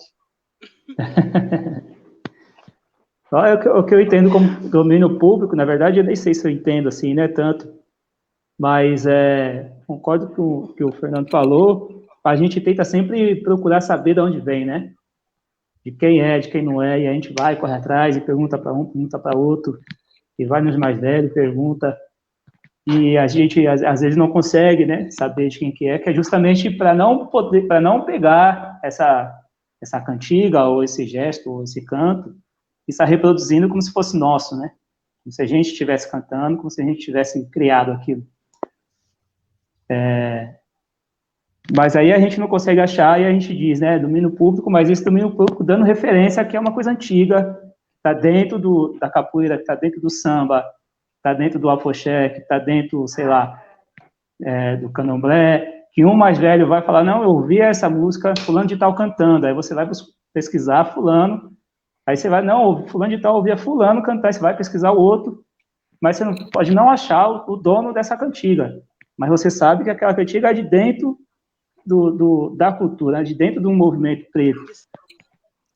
Mas acho que a busca de saber quem é o dono, quem fez, quem escreveu, é justamente para a gente poder falar dessa pessoa e para que essa pessoa seja conhecida, né, para a gente que é mais novo. Então, eu escuto também, mas falando, essa cantiga é domínio público, mas a gente sabe que é de dentro do rolê mesmo, né, de dentro de muito tempo, de quem está dentro da cultura, de quem está dentro do movimento, da capoeira, do samba, né, já escutei várias pessoas falando assim, esse samba aqui é de 1800 e não sei quanto, quem é que escreveu? Não sabe, aí vai procurar, e procura outro, aí você vai descobrindo outras pessoas, né, dentro dessa pesquisa aí de procurar quem é o dono da música, quem escreveu, você vai descobrindo outras pessoas mais antigas e tal, mas eu entendo assim, e sim, tem que dizer que é domínio público, mas não é assim, né, que você gravar e botar o seu nome lá, não, no CD que foi você que escreveu, você que é sua, ou que é de fulano, né, descobrir também, ter esse cuidado, né, para não dizer que foi eu que fiz, mas não, já é antigo, né, a gente só não sabe quem que escreveu, mas é antigo, já está dentro desse conteúdo dos mais velhos, que é justamente isso, você escuta e fala, pô, o mestre fulano de tal cantou essa cantiga, aí a gente reconhece ela, que o outro mestre mais velho cantava também, enfim, mas também fico pensando nesse cuidado de as pessoas não gravarem e colocarem o nome como se fosse delas, né? que essa é uma forma de se apropriar também, né, eu acho. Assim como tem gente que tira uma foto com um mestre mais velho ou com uma pessoa mais... E aí escreve um texto ou sei lá o quê, dando aí se promovendo em cima daquela foto, né? Às vezes nem conheceu a pessoa, só tirou uma foto. Então tem várias maneiras eu acredito, né, de se apropriar. E aí o compromisso de levar isso para as crianças, que eu acho, assim, que eu entendo, é de sempre dar referência, sempre, assim que possível, levar o mestre, a mestra, né, de uma maneira também com muito cuidado, né? Não levar assim só para expor assim a pessoa ou para, sei lá, ganhar nome, falar, eu que estou levando. Levar no sentido de que as crianças vão ter um conhecimento ali de um outro jeito, né? Um outro tipo de conhecimento. Mais natural mesmo, mais tradicional, né? Porque essas pessoas têm um saber assim que a gente não vai chegar perto.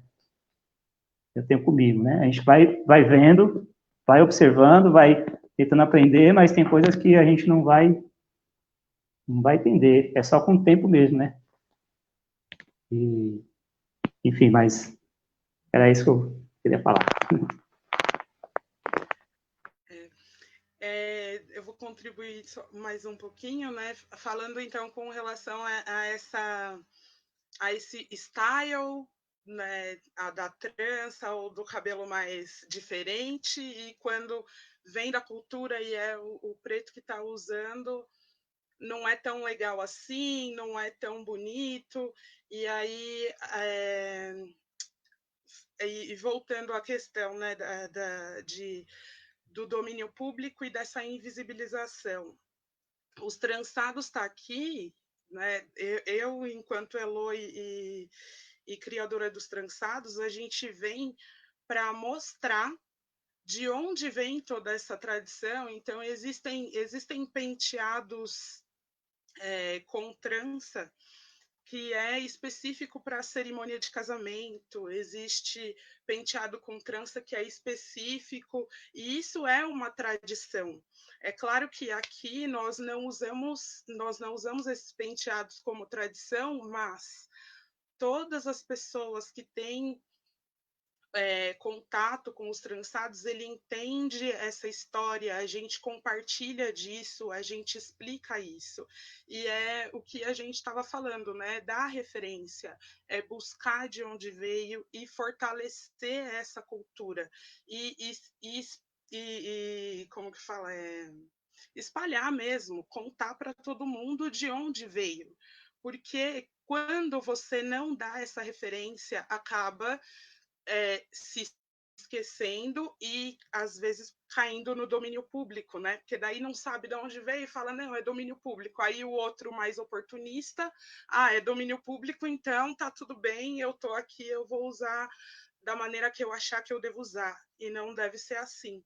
Então, com relação às tranças e a esse poder que esse penteado traz, né, dentro dos trançados a gente tem esse valor de resgate da ancestralidade e de difundir isso e de falar isso para todo mundo mesmo, porque é real que cada um faz o que quer, né, e vive do jeito que quer. No caso da estética, coloca o cabelo do jeito que quer, mas ele tem que saber se ele está usando algo que não é específico, que não foi ele que desenvolveu, que foi ele que criou, ele tem que saber de onde veio. E isso, com toda a cultura, eu acho que a gente tem que... É o nosso papel, né, enquanto ser humano, enquanto educador, mais ainda, mas enquanto ser humano espalhar o nosso conhecimento e buscar de onde veio, para valorizar essas culturas, para não cair mais em domínios públicos, porque o domínio público causa invisibilização, né? E essa valorização de uma cultura sobre a outra. E às vezes até a apropriação, porque eu vi que é legalzinho lá na outra, então eu vou usar do meu jeito, porque vai ficar mais legal, que, igual o Fernando falou, do espetáculo, né? Que é tão complicado. Você dá luz a uma coisa de uma maneira que é errada, né? Então... Só completando um pouco em relação a isso, eu acho que quando você nomeia, né, que foi o que o Choco falou, né? Você nomeia, é uma forma de você tornar isso, que ela falou também, visível, assim, né? Então, fomentar, né? Enfim, eu acho que é esse lugar do fomento. E aí, mais do que isso, eu fico me perguntando, acho que a Djamila também fala muito disso, né? Cadê a fatia do bolo que pertence àquela pessoa, né? Então, aí acho que entra um pouco no que, acho que a Aline que fez essa pergunta, como que os brancos, por exemplo, utilizam da cultura afro-brasileira sem entrar num lugar de apropriação, né? E eu acho que essa semana eu também vi um vídeo muito, muito legal, que acho que é o Ismael de Carvalho, não sei se vocês viram, falando por que, por exemplo, a Margareth Menezes não é tão grande que nem a Ivete, entrando nesse lugar. E é incrível o que ele fala, porque ele fala muito da apropriação, né? E qual que é o papel, então, dessas pessoas que chegaram nesse lugar de visibilidade? É fomentar, além de reconhecer, mas também, assim, repensar, reivindicar. Eita, nós! Não tá, mas é isso aí. Reivindicar, sabe? Eu acho que é esse lugar mesmo, de cadê, então, a fatia do bolo que pertence a essa pessoa. Não adianta só a gente, então, entrar nesse lugar de como se fosse uma valorização, mas aquela pessoa muitas vezes não aparece, né? Enfim, seja o nome dela que não apareça, ou seja, as próprias... o que faz parte da sua tradição. Então, acho que a gente, na vida, mas enquanto educador, também é o nosso papel nesse lugar de trazer mesmo, sabe? De fomentar, acho que é essa palavra. Além do respeito, óbvio, além de tudo isso que a gente já carrega, porque a gente reconhece a importância, acho que é um pouco além disso, né? Acho que a gente está num lugar... e aí eu falo como branca, né, nesse momento, de trazer, de mostrar mesmo a fatia, e dar essa fatia de bolo para essa pessoa, que é a pessoa responsável e pertence a ela, né? Então a gente tem que estar nesse lugar de trazer realmente, de fomentar, de estar nesse lugar de financiar, de produzir, né? Ele traz muito isso no vídeo também, achei incrível. E acho que é uma baita de uma reflexão para a gente também, dentro dessa temática de apropriação cultural, assim, né? Oi, gente. Rapidinho, Choco. Eu sou a Aline, que a galera falou por aí. A Dandara tá com uns probleminhas técnicos, então eu vim aqui para ajudar na condução dessa live, com essa temática super importante. Vou deixar o Choco continuar a fala dele, desculpa te interromper, e imagina. Depois eu venho também trazer uns questionamentos para vocês. Imagina, Aline, massa. Não, do que a Tata falou, eu tinha visto esse vídeo antes, aí depois botaram lá no grupo, né? Mas aí eu me recordei do Mestre Mo, eu falando do Mestre Mo, né? Sempre. Do que o mestre já falava disso há muito tempo, né, pra gente, assim. E aí ele falava de várias maneiras de usar a cultura, né, de usar mesmo, assim, né, usar, pegar e usar. E aí, quando a gente conversando, assim, a gente tava falando de carnaval e tal, essas coisas, e alguém falou, né, dessa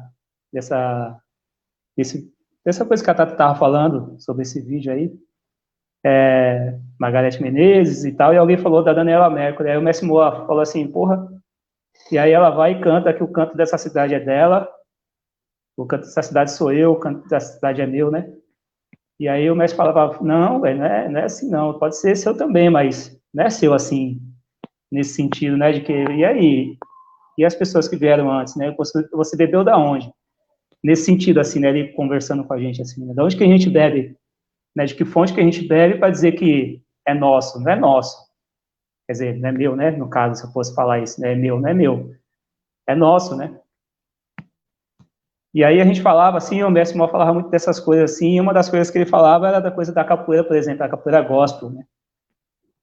E aí ele falava, não, também não pode ser, porque tira os elementos, né? Os elementos pretos, a capoeira é preta, o jongo é preto, né? E aí a gente estava falando, aí a Lídia apareceu, eu lembrei, e a gente estava conversando que o problema não é as pessoas brancas fazerem, né? Tá dentro da cultura. O problema é elas tirarem esses elementos da cultura. Os elementos pretos, né? Que aí sim vai embranquecendo a cultura popular, assim, de matriz africana, de matriz afro-indígena. Vai tirando e vai eliminando e vai matando o povo também. Isso é uma maneira de matar o povo também, né? Que tem essa cultura já dentro, natural mesmo, que vem com isso.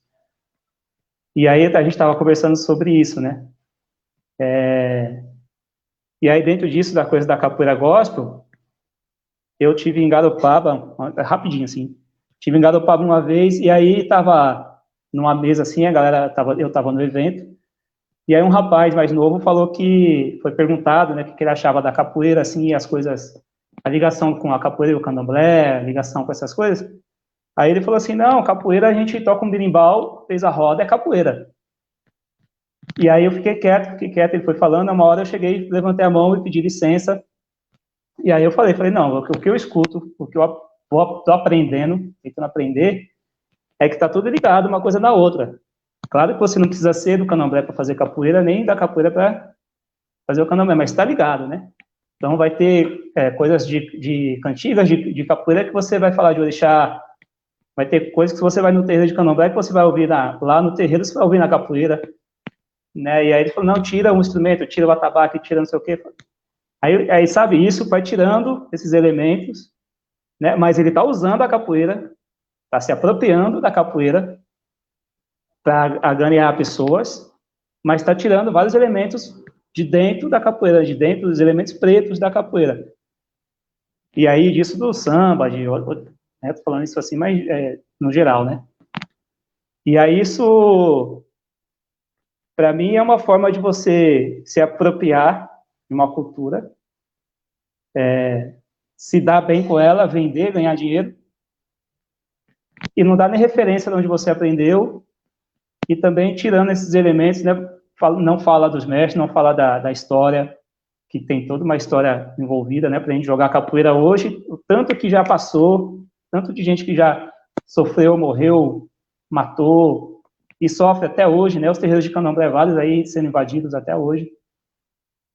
E aí as pessoas usam, tocam, cantam, botam nas suas músicas, mas na hora de chegar na frente mesmo e bater de frente, aí abre, né? Mas quer usar o movimento para estar bem, sei lá, socialmente ou ganhando dinheiro, como tem aí um monte de gente falando de capoeira. Tem um vídeo aí, o cara falando ganhar 3 mil, 4 mil, dando 2 aulas de capoeira. E aí só falando de movimento, né? Não falar mais nada, só falar do movimento. Então, assim, eu tô aqui falando, que eu tô viajando, eu queria falar de uma outra coisa, mas essa coisa da capoeira, assim, não só da capoeira, né? Mas capoeira gospel,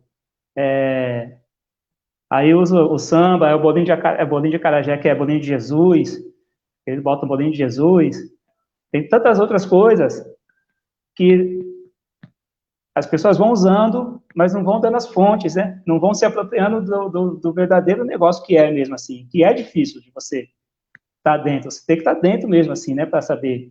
A gente tem coisa que a gente não vai saber, tem coisa que a gente só vai saber estando perto de um mestre, de uma mestra. Às vezes não é nem no movimento mesmo assim, né? Às vezes você tá ali tomando uma cerveja e aí escutar um samba que você não vai ouvir em lugar nenhum, só vai ouvir porque você está convivendo com a pessoa ali, né? Com o mais velho. Enfim, é isso, só essa coisa da apropriação, assim, a gente tem esse cuidado de dar referência de quem verdadeiramente ensina e que tem esse conhecimento, para a gente não passar de qualquer maneira e deixar isso morrer, não morrer porque não vai morrer, né? Nunca vai morrer, mas passar isso de qualquer maneira, assim, né? Porque a gente também está, além de estar matando um pouco dessa cultura, a gente está matando mais ainda o povo, que já morreu, já apanhou, já bateu, e que hoje, até hoje, passa dificuldade, mas está ali, não larga nunca. Então, a gente não pode fazer de qualquer jeito. Enfim, passa a bola aí que eu falei demais também. Arrasou, Choco, obrigada. A gente já passou um pouquinho do tempo, mas tudo bem, porque a galera estava pedindo para a live se estender. Inclusive, pediram para que haja mais uma nessa temática. Então, a gente se compromete em organizar. A gente tem ainda muitas sextas pela frente para a gente fazer essa discussão. Mas aí, para encerrar hoje, eu gostaria de fazer uma última pergunta. Que acho que pode vir primeiro dos nossos convidados de fora e depois da Tati e do Edinaldo, que já é da casa, né? Eu queria que vocês falassem um pouquinho como a gente pode, na prática, com as crianças em escolas onde a maior parte das crianças, dos pais e dos educadores são brancos, como a gente pode tratar e trabalhar com essas crianças de forma que a gente não leve para um lugar de apropriação cultural, mas de forma onde a gente consiga explicar e sim ter um preparo para quando os pais vierem questionar, porque às vezes acontece de pais questionarem, a gente saber lidar com isso. Eu gostaria de que vocês pudessem dar algumas dicas de como a gente pode, na prática, fora o fato de sentar a bunda no sofá e ler, que isso é importantíssimo, mas como a gente pode, na prática, trabalhar toda essa temática preta sem que a gente vá para um lugar de apropriação cultural.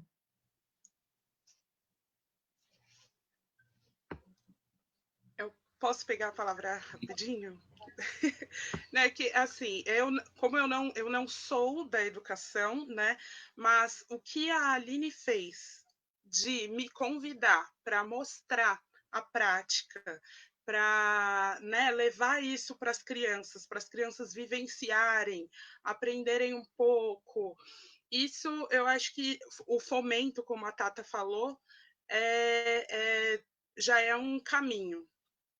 E aí, sempre trazer referência, como o Edinaldo falou, porque tem que falar de onde que veio, né? E com relação aos pais, a própria postura, eu acho assim, eu tenho 2 afilhadas que eu acompanho o desenvolvimento delas, né, no crescimento. Uma tem 5 anos, outra vai fazer 8, e assim, elas ensinam muito para a gente. Então, o jeito que elas trazem, o que elas aprenderam da escola com a propriedade, né? De, olha, eu aprendi porque veio, por exemplo, no caso, vou falar das tranças, né? As tranças, elas são penteados que protegem o cabelo e são penteados que ajudam o cabelo a ter um momento de descanso para o fortalecimento dele. Então, em África, às vezes as pessoas utilizam de fibra para essa proteção e para alongar. Se eles trazem isso com essa propriedade para os pais não têm o que questionar, né? Ou se vier o questionamento, vem com um questionamento de surpresa, porque tem todo esse fundamento. Então, eu passo minha palavra. Então, em resumo, a gente precisa, educadores e educadoras, estudar. Sentar a bunda no sofá não é mentira. Precisa sentar e ler. A gente precisa estudar. A gente tem que ter propriedade daquilo que a gente está falando. Vamos lá, passo a bola para. Acho que a gente tem tempo para mais umas 2 respostas aí, para ir complementando. Posso falar? Abriu? Tá. Eu acho que, para além da leitura, o educador ele precisa de muita vivência. porque senão a gente vai seguir cartilha, né? Os meninos falaram agora há pouco, é a selfie, né, que você tira com o mestre e parece que você tá íntimo ali, que você é aprendiz mesmo daquele mestre, e às vezes não é. Se a gente não tiver mais vivência dessas tradições, a gente vai fazer repertório, né? Eu falei lá no começo, a dança às vezes é fácil, o toque também não é complicado, você para um pouco, você aprende, mas os valores você tem que vivenciar. Tem dia que se eu vou fazer jongo numa escola, eu acendo a fogueira, a conversa que se desenrola ali, às vezes a gente nem chega a botar a mão no tambor, porque dali, às vezes, você vai para um mote de ancestralidade, e a coisa vai indo numa profundidade, muitas vezes, que não precisa pôr a mão no tambor, que ele não precisa dançar. O que importava era aquele tempo da conversa, é o tempo de aprender a ouvir, né?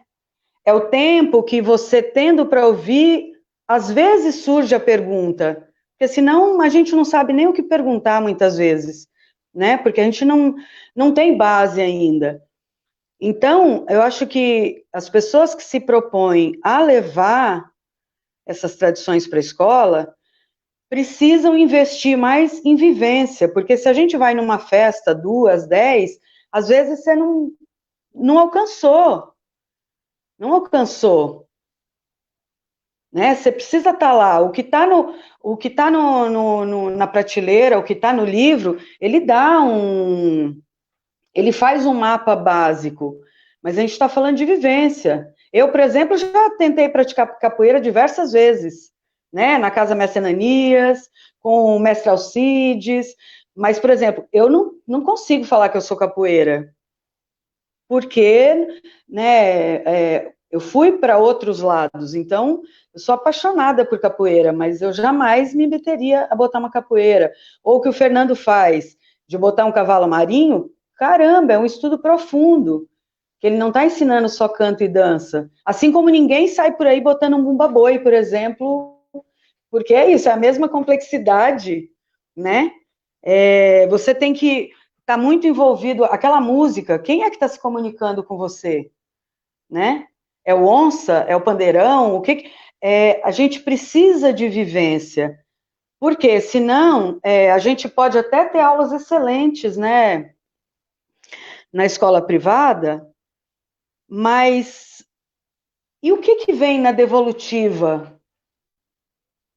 Qual que é a devolutiva para o povo, né? Então, se você não tem já esse vínculo, né, esse aprendizado da comunidade, daquelas relações, não tem como levar para a escola, a não ser repertório, né? Então, assim, vai levar tempo? Vai. Quem se propõe a fazer uma faculdade, né, ele se dispõe a, vou estudar 5, 6 anos. Então, quando a gente se dispõe a também levar essas tradições, você precisa estar aberto a entrar nessa escola, né? Não estou dizendo assim, sei lá, faz mais de 20 anos que eu estou nessa escola, eu sei que eu não sei nada. Agora há pouco aí apareceu um cumprimento do Baba Gilberto de Exu, que o diga, né? Por quê? Porque é muita coisa. Isso porque eu ainda passei lá atrás, eu tive tempo de vivenciar isso sem nenhum interesse, a não ser me reconstruir, né? E hoje as pessoas já acessam, às vezes, buscando uma profissionalização. Então, é meio incompatível esse tempo natural do aprendizado e a gente conseguir assimilar a nuance, que é isso. O Fernando falou, qual que é a visão, então, do brincante do cavalo marinho? Eu, para o meu lado, eu falo, puxa, como é que como é que você lê o mundo pelos olhos do jongueiro?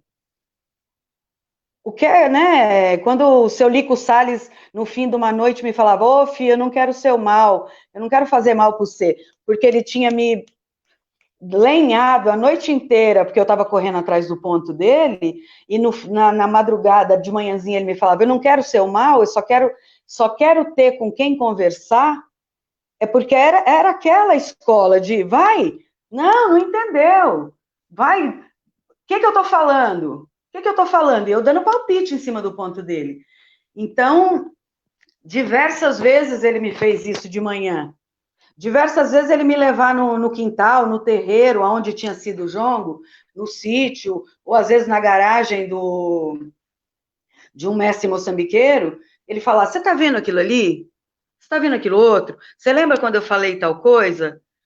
O jongueiro ele tem que trazer, além de algum conhecimento de quantas experiências ele teve na manga, ele tem que ter esse jeito de chegar, de observar, de ver quem são essas pessoas, e ir construindo, é uma leitura de mundo, né?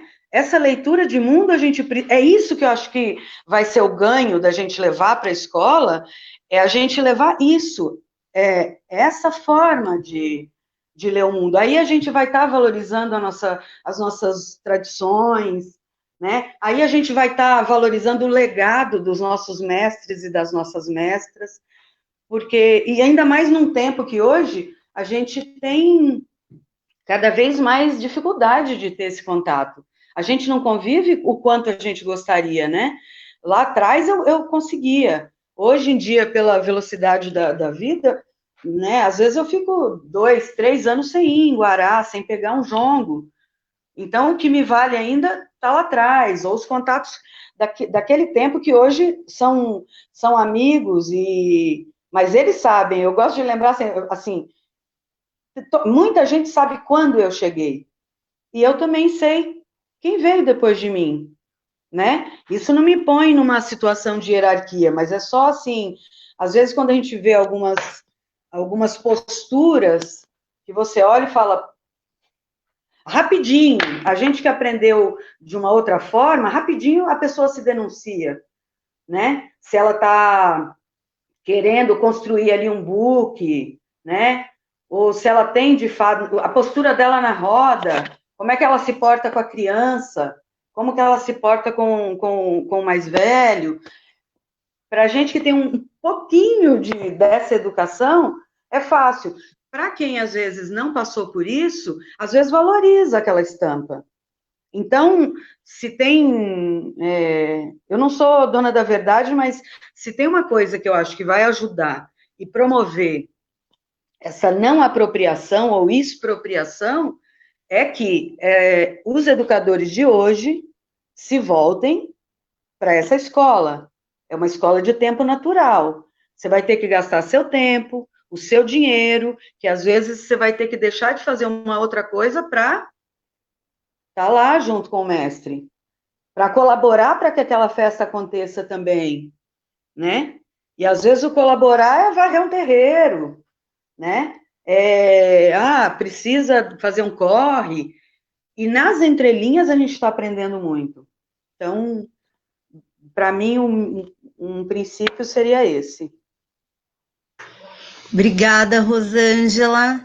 Acho que completa e contempla muito a gente. A vivência, de fato, é muito importante. E eu gostaria de agradecer muito a presença de todos vocês. Me comprometo aqui nesse período de pandemia a gente fazer mais 2 lives com essa temática, e penso que a gente pode fazer uma separação e uma live ser pensando nas questões de música, dança e tradições e manifestações, e uma para a gente falar dos cabelos, dos penteados e conseguir se aprofundar mais nisso, entender mais a história. Acho super importante, acho que pode, assim, abrir um leque para a gente agora. Eu gostaria de convidar a Rosa, nossa diretora, para entrar, e o convite para que vocês voltem já está feito. Eu espero muito que vocês aceitem e estejam aqui com a gente de novo. Obrigada, viu? Beijo.